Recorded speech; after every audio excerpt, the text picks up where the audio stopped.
Hello friends, welcome to my channel Dhanashree classes. आजच्या व्हिडिओमध्ये आपण साध्या वर्तमान काळाची काही वाक्य बघणार आहोत.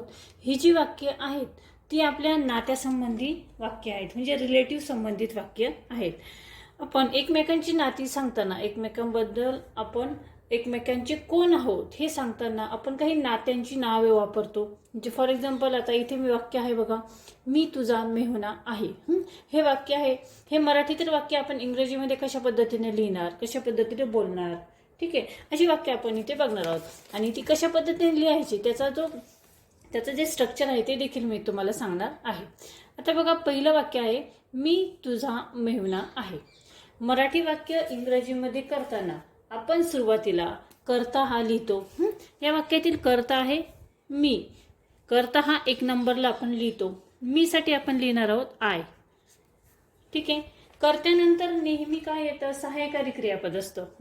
आय नंतर येईल M. I am.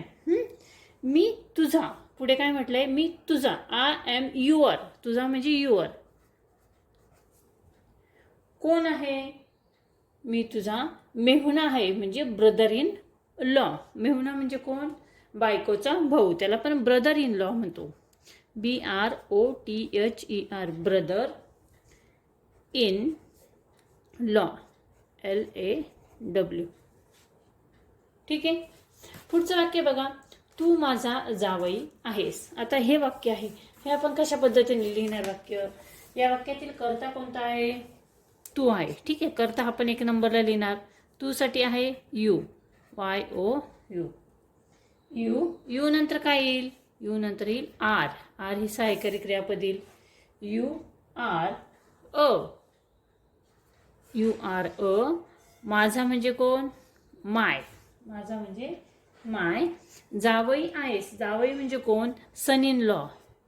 Sun in law. ठीक आहे. You are my son in law. पुढचं वाक्य बघूया, ती माझी सासू आहे. हे वाक्य बघा, ती माझी सासू आहे. या वाक्यातील कर्ता आहे ती. ती साठी आपण लिहिणार आहोत शी. कर्त्यानंतर काय येईल, सहाय्यकारी क्रियापद इज. शीच्या नंतर काय येईल, इज. She is a. एक वचन आहे त्यामुळे अ. माझी म्हणजे माय. त्या सासू, सासूला आपण काय म्हणतो, mother in law. MOTHER, mother in law, LAW. लक्षात आलंय. पुढचं वाक्य बघा, ते बाळ आहे. या वाक्यातील कर्ता आहे ते साठी आपण लिहिणार आहोत इट. ठीक आहे. इट. त्यानंतर इज. इट नंतर काय तर इज. बाळ एक वचन आहे अ. Child, CHILD. चाइल्ड म्हणजे बाळ. लक्षात आलंय. पुढचं वाक्य बघूया, आम्ही पाहुणे आहोत. आम्ही हे काय झाला, या वाक्यातील कर्ता झाला. आम्ही साठी आपण लिहिणार आहोत वी. वी नंतर काय येईल आर.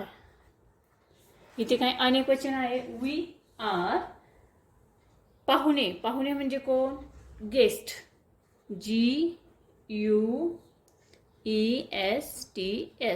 We are guest. नंतर पुढचं वाक्य बघा, मी सासूरवाडीत आहे. हे वाक्य आपण कशा पद्धतीने लिहिणार, मी साठी काय लिहिणार, मी हा काय आहे, या वाक्यातील कर्ता आहे. मी साठी लिहिणार आहोत आय. ठीक आहे. आय नंतर काय येईल एम. I am. सासूरवाडीत आहे, वाडीत म्हणजे इन. आते म्हटलंय आय एम इन.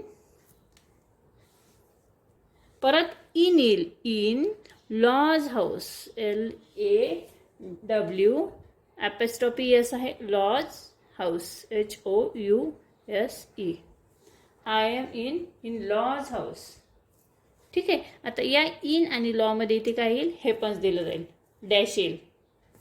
आणि त्यानंतर लास्ट वाक्य आहे बघा, त्या बहिणी आहेत.